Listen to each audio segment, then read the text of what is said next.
What's that? I get it now. Oh, and the insect. Yeah, man.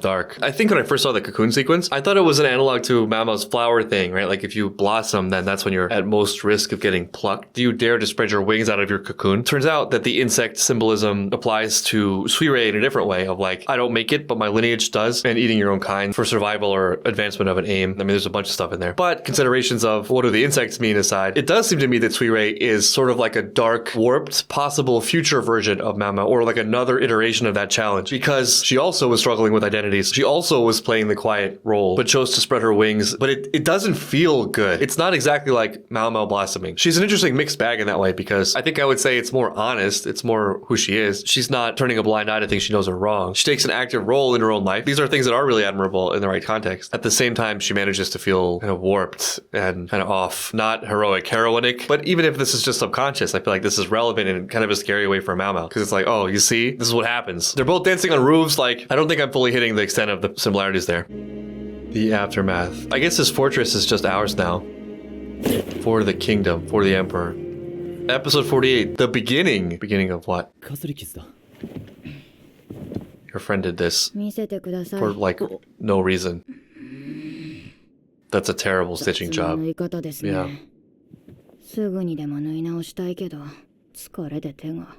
This was a crazy event. I mean, she's been a captive for however long this was. You saw him. You saw him on... Wait, she saw him from the balcony. Man, Jinshi, I'm sorry. He didn't do it for attention, but like, maybe it's me. I'll speak for myself. I would want some attention here. This would be so defeating to me. I literally... I launched a siege on this fortress for you. Nothing? I know I can't barter for your love, but not even just objective recognition? That's rough, buddy. Good thing he owns her. I mean, at least she's concerned in her way, right? Like, she's worried about his health.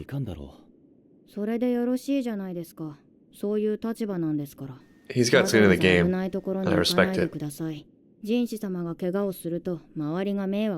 That's also true. Though I did agree to it, tacitly. Yes, but that's not how I would phrase that.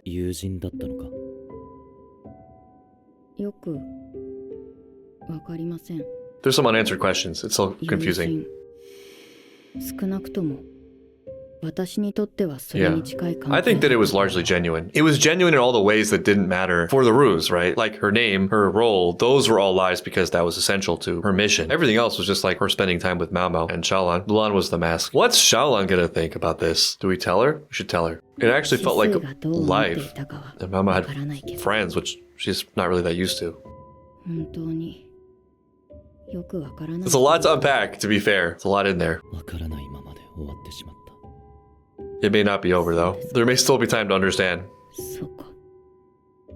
It's the beginning. Also, I was thinking, didn't she say, like, you have to pardon those who have died before? Technically, since you thought I was dead. Lulan died that day on the roof.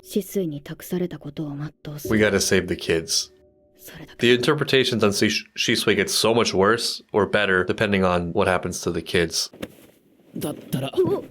Oh, aggressive. I just watched the Kaguya Love is War OVA, which this reminds me of suddenly. Though I don't think that's the way it's gonna go. Though you never know. I didn't think it was gonna go that way in Kaguya either. And that's why you're weak. I feel nothing for them. Oh, that's a good detail, didn't she? He's paying attention. Oh, he's onto you. Yeah, he kind of picked up the slack, detective-wise, in Mammo's absence. Oh, it's just a bruise, okay. Yeah, it looks like a hickey. Right. Yeah, why do you think? I wonder why. Why would you worried about your chastity? Unlike your face. You're one to talk. Yeah. What? Then you let that happen.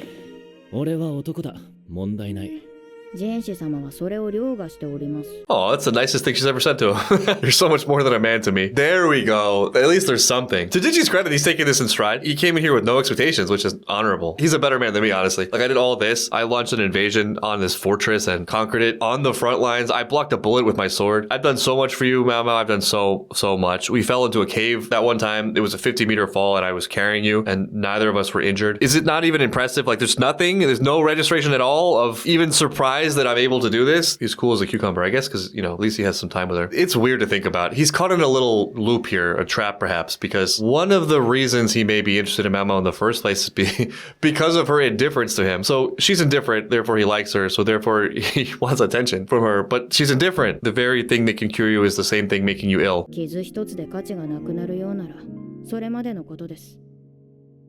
That's good to hear.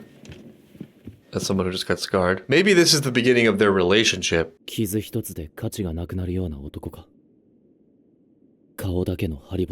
No, obviously not. And it's nice of her to give him that compliment he was fishing for. Yeah, maybe this makes your life easier. Also, contrast sometimes. Contrast sometimes is good, you know? You're like beautiful, but you got a little hint of masculinity that might elevate it. It might get worse. Prepare yourselves for more sploosh sounds next season. He's more than a man.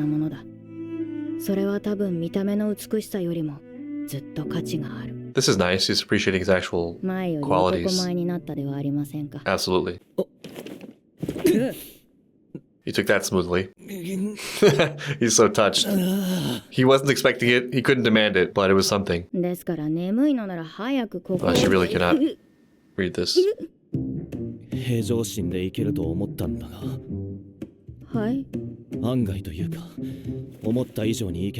Oh no, he was doing so well. He was doing so well. Yeah, oh man, his meter's empty.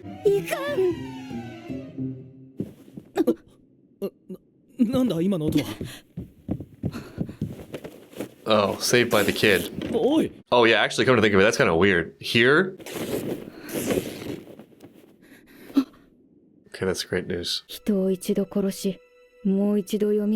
Yeah, the resurrection potion. I bet she'll use it at some point. I don't know. I mean, we've been told that we're gonna kill the kids, but it's hard to imagine. Right, you did make this promise. Yeah, the kids and her, maybe. Or like a tanuki. We're all over the place with the animals. Yeah, I mean, it would be really disheartening. A very bold choice for the show if that wasn't the way it went. It'd be crazy. No.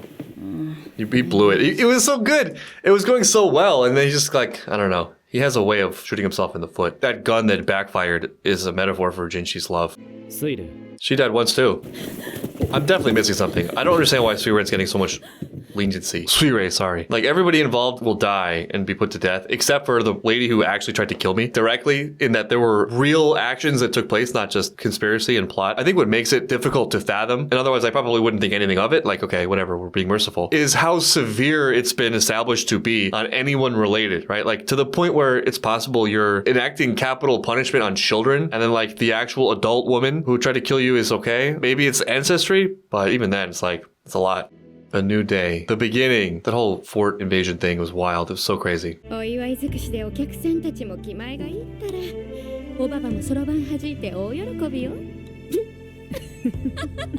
Yep, Grams does like her money.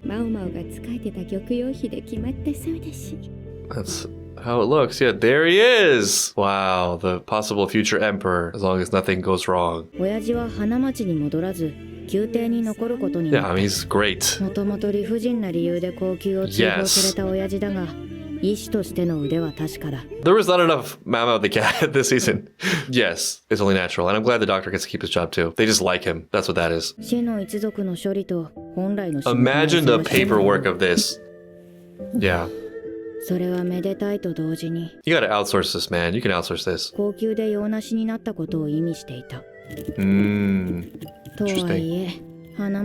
Oh, wow. That's kind of crazy. That's a big development. She's just out? I would have figured, if I had to guess, that they would just manufacture something for her to do because she's so useful. And her contribution is sort of bigger than you could quantify, right? It's bigger than a role. It's just like having Mammo in your corner, having Mammo around yields benefits you can't even necessarily name or predict. Especially Jinshi, you know? Though she'll be back, right?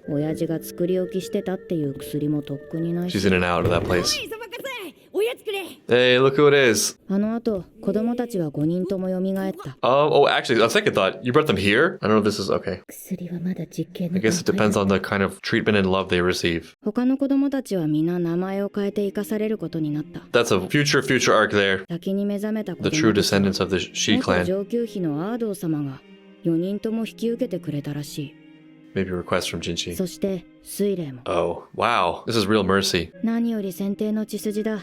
Okay. 監視付きだが命までは取られまい。 Okay, that maybe is what it is, really. I feel like especially lately, though maybe I'm misinterpreting it completely, there will be like, here's the reason why someone did this, and then it's a little bit suspicious, or I'm a little bit suspicious. So, like, for example, Shisho did all that to save his clan and to expose the worst elements of his group. They said, but his last thoughts weren't of the clan, it was of his wife. Just following the visual clues, it seems like it was more for his wife than it was for the safety of his clan, which is why Shisui said she wasn't a good daughter. She undid that part of it. I think what she did is Shiso's plan plus the throwing the mother under the bus. So the only difference there is the mother, and she says that was a betrayal of her father's wishes, but we're told differently, so it's confusing. And then also last episode, I think they wanted to eliminate slavery because slavery is bad, I guess is the assumption there, but then it's like that ruined the Shi family business, and that seemed intentional, so I don't know. Hard to know sometimes. Here it's like, it wasn't her fault. We can understand and sympathize with Suirei. You know, she's been through a lot. Also, she has royal blood, lineage of the emperor, just saying. Minor detail there. They're gonna kill kids, but like not her. Because of leniency, I don't know. 他のことは別に育てた方がよかろうと花町に来ることになったわけだが Oh, why? ある意味ここが一番安全って It's not. どういう理 Yeah. 屈だよ It's not at all. It really depends on what your influences are, I guess, more than the place, but just by default, it's weird. 改め超新しい名前だ That follows the Shi clan traditions, actually, barely disguising their name origins. 石油様 Oh, she's one of the triplets. Yeah, they got introduced, and I'm guessing that is going to be more for the next arc. グーのお披露目は済んだのですか Yeah, it feels a little bit sad that Mama wasn't included in that, right? After all she did, but I guess business is business. シャオロン Yeah, Xiaolon too. She lost 2 friends. 表向きは引き抜かれて高級を出たことになってたんでしょうか There's a cover-up. 私たちがいなくなって That's good. Right, she was looking for work. Yeah, that was the arc for her. なんとなく放っておけなかったみたいだ Where'd she end up? Oh, she can read and write. 元気にしてる Oh, we didn't get to say goodbye. Damn it, I was like, I think I specifically last episode said I need some Xiaolon time, and this is how they repay me. It truly is a dark ending of season 2. That's great. At least she landed on her feet. いつかまたマウマウとシスイに会いたいな。またみんなでアイス食べたい。 Yeah, those ice treats were great. I remember that. It was pointed out to me that that day Lulan ate ice cream twice, which is hilarious. That letter is not going to be delivered. For now. For now. The least convincing death in anime history. 書き分けても見つからなかったそうだ You don't say. Where could it have gone? 見つからなければいい Weird thing to say. I don't think she knows, but saying it that way sounds like she knows. よーし Please don't do that, whatever that is. こちらどうぞ。ではごゆっくり。 Get away, money grubber. Gaoshun is right. 死の一族の領地の処理や Yeah, I guess we got some extra property in our portfolio. すでにほとんど処刑されたと聞い Yikes, た so casually. 領地は国の直轄になるんだっけ森林資源が豊富な土地だし Well, 国はかなり everything worked out in the 潤いそう end だ for everyone. 木材か How can you think about paper at a time like this? To read that positively, that feels like a defense mechanism, right? Like, it's just overwhelming. Like, yeah, I heard they executed everyone. They should make some good paper. That should be good for the economy. 俺をいないように扱うな。すみませんつい癖でまあいい。 Please don't bring up... Oh, I was gonna say, don't bring up the promise. That's weird. あげちゃいましたは春になったら見つかるかもしれません Bad chance. Good luck. 結局ないのかよ There's a lot. There's a lot brewing. Here it is. Just right out of the gate? 何をなさっているんですか Straight for the neck. 人の唾液には毒がある場合がありますよ It can? お前に多少の毒は効かないだろう。 True. 何殺す気ですか。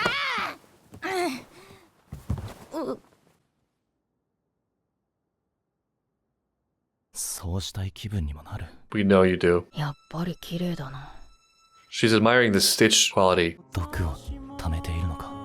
Yes. No! お前くらい間違ってたわ Now Jinshi hates this kid just as much as I do. その兄ちゃんどうしたんだ He's a mess. お疲れなんだよ。はい、 Yes, he is tired. Is Mamo paying this kid in sugar? That's that's something. Hey kid, you want some candy? I remember my first brown sugar.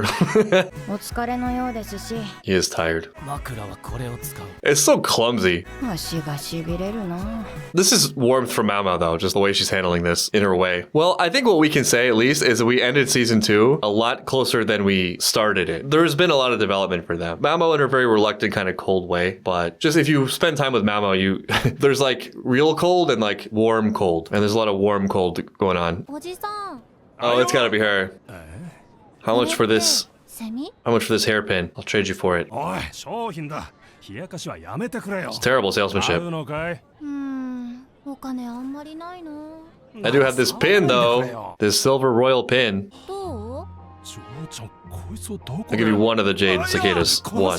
Plus one. じゃあもらってくね She did take just one. It's probably worth this whole stand. 私の名前たまもって言うんだよ I didn't ask, and I didn't care. 海の向こうとか面白そうだよね This secret didn't last long. This twist didn't take long. ありがとうね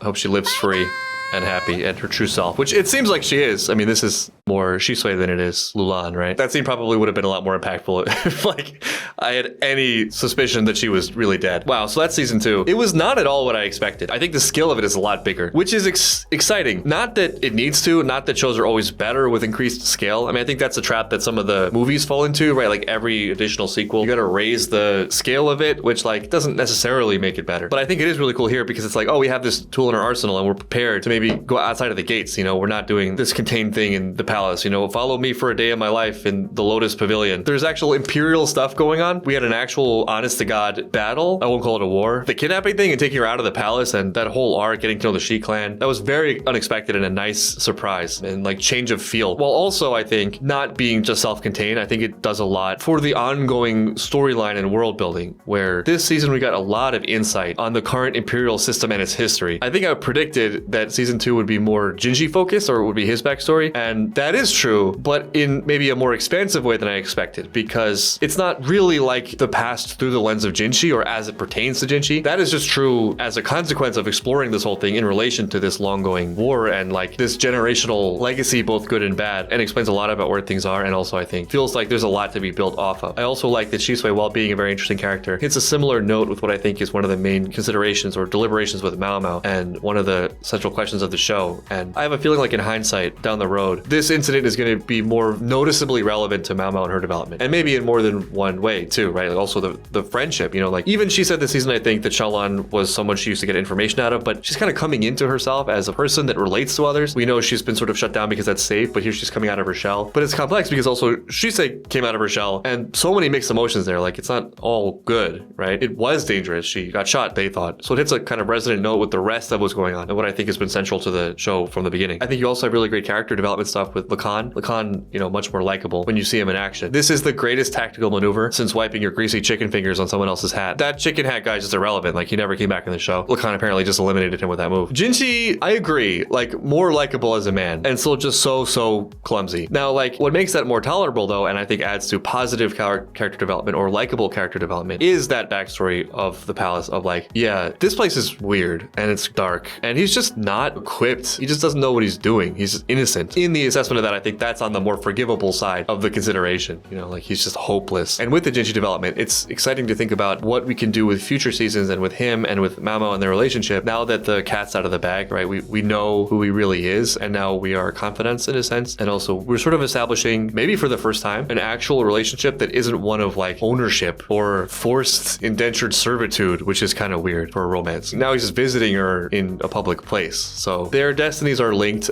I'm convinced. I know the ending of this show already, and it's Jinshi is the emperor, which sadly I think means something bad is going to happen to Rokugyo's kid. Hopefully not. Hopefully it's something else. Like there's just some weird turn of events, like we need a king now. And Mammo will end up as the right-hand empress. And she probably will be a great empress, not that there's a super high bar right now, because of her experiences coming up and starting from nothing. It might turn out to be a great rags to riches story. And the emotional demand, the character growth, is Mammo like being willing to step into that role and having to break down all those walls to get there, both logistically and internally, emotionally.